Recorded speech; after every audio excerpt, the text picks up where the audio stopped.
आमच्या आवडी निवडीचं कोणीच नाही आहे. जो मराठा समाजासाठी धावल त्याच्या आशेवरती आम्ही राहतो, या आशेवरती करतो. आता तुमच्यावरती मान टाकली, तुमच्या खांद्यावरती, तुम्हाला सन्मान आहे. आता तुम्ही 23 मेच्या आत या. पण एक गोष्ट लक्षात ठेवा, तुमच्यामुळं मी कालपासून राज्यभरात गावागावात बैठका सुरू आहेत आमच्या, त्या मी थांबवल्यात तुमच्यासाठी.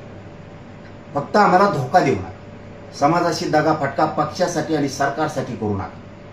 कारण तुम्ही ज्या समाजाचं छाती टोकून सांगितलं मी मराठ्यांचा आहे, म्हणून आम्ही तुमच्यावर विश्वास ठेवला आहे. तुम्ही आता 23 मेच्या आत या, सगळ्या मागण्याची अंमलबजावणी करा.